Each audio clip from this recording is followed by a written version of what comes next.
నమస్తే JK news కి స్వాగతం.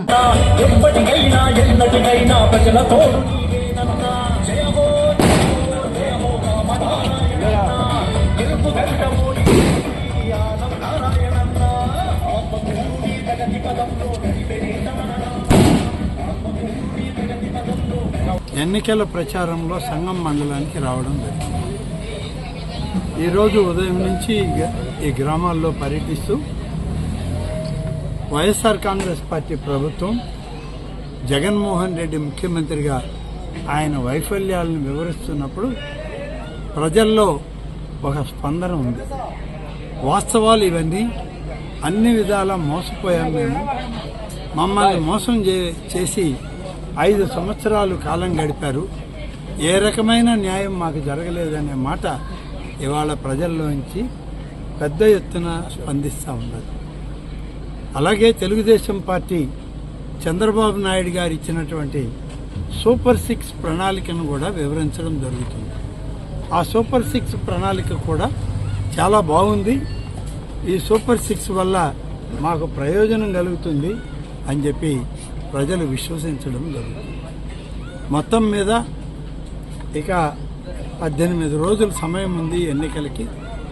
ఈ 18 రోజుల మా ప్రచారం ఒకవైపు అధికార పార్టీ యొక్క వైఫల్యాలను ఎండగడుతూ, తెలుగుదేశం ప్రభుత్వం అధికారంలోకి వస్తే చంద్రబాబు నాయుడు గారు ముఖ్యమంత్రి అయితే నరేంద్ర మోడీ గారి సహకారం, పవన్ కళ్యాణ్ గారి సహకారంతో ఏ విధమైన పరిపాలన అందిస్తాము, సంక్షేమం అభివృద్ధిని ఏ విధంగా జోడెడ్లలాగా పరిగెట్టిస్తామనేది ఇవాళ ప్రజలకి వివరిస్తూ ముందుకు సాగుతున్నాం.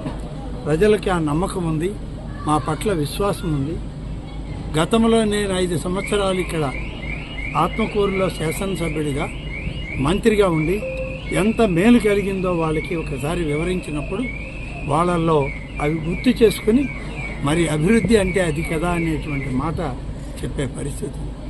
అందుకనే నేను ఇవాళ మీడియా ద్వారా తెలియజేసేది, ఆత్మకూరు నియోజకవర్గ ప్రజలందరూ కూడా 2 ఓట్లు, ప్రతి ఒక్కరికి 2 ఓట్లు ఉన్నాయి.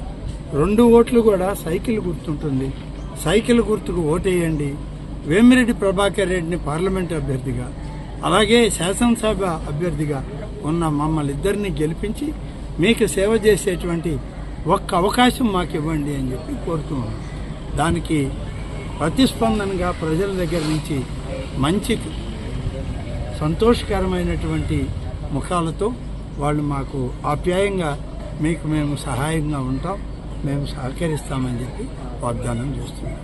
కాబట్టి రాబోయేటువంటి ఈ ఎన్నికల్లో ఆత్మకూరు నియోజకవర్గమే కాదు, ఈ రాష్ట్రంలో అత్యధిక స్థానాలు Telugu Desam party, Bharatiya Janata party, Janasena party 3 Narendra Modi గారు, చంద్రబాబు నాయుడు గారు, పవన్ కళ్యాణ్ గారు కలిసి ఉమ్మడి కూటమి అభ్యర్థుల యొక్క విజయం సాధించడం జరుగుతుంది.